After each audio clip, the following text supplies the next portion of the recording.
Hey everybody, and welcome back for another episode of Should You Buy. This week we're going to be taking a look at Crackdown 3.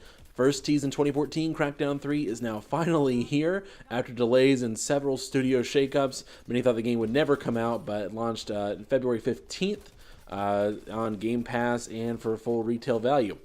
So does it really bring the boom? Let's get into it.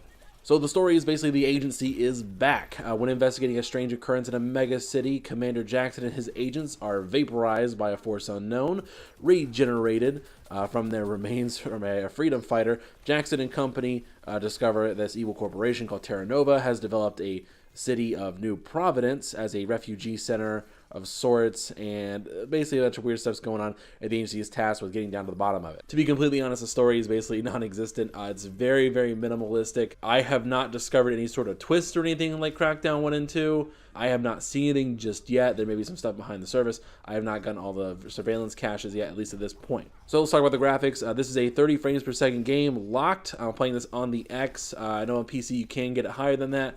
But on console it's going to be 30 FPS. The good thing is on the X it does not drop when things get chaotic. Whenever there's a bunch of explosions and stuff going on, it stays at that rock steady 30 frames per second. I have not noticed any real dips or anything. The aesthetic so far is kind of like the semi-realistic cartoon effect they're kind of doing. They've done this with the other Crackdown games. Basically they'll have like really thick outlines, but they've really detailed character models. It's kind of deceptive. Sometimes it looks really basic, but then sometimes it looks detailed as fuck. It's really quite amazing. I really enjoy it. So far, the standouts graphically are kind of like the neon and the holograms. They look above average, and the particle effects are pretty good. Overall, though, the game's not really a looker, but it just runs really good. For what it is, it runs really well, but it doesn't really push that graphical element just yet. So in terms of the gameplay, it's a third-person shooter / action platformer. If you've never played Crackdown, think something's kind of close in the vein to Saints Row 4, just with more guns. Let's focus on the powers, really.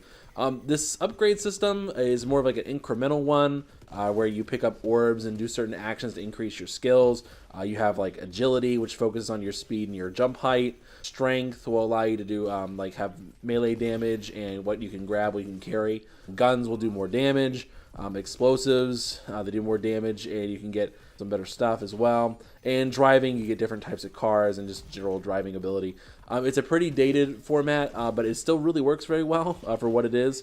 You do certain objectives in the world, like you take out chemical plants or missile silos or something like that. When you do these sorts of things, you'll gather intelligence on lieutenants in the area, and whenever you get enough intelligence, you can go and kill those lieutenants and kill their higher-ups and move on from there. I mean, the gameplay is pretty straightforward. It's not that difficult. There's a couple races you can do. It's not very different. It's Crackdown. It's not that different, really. The new mode is the multiplayer mode. It's called Wrecking Zone. It basically just exists to show off the destruction in the game. It's mostly team deathmatch and domination. If you really want to see the effects of damage, really up close and personal, just do a couple matches in domination. That's pretty much all you need to do. But really right now, the multiplayer is really bare bones. I don't see much keeping you here, really. So let's talk about the fun factor, the most important part of any type of game. Really, this game's kind of like a good throwback rebound game.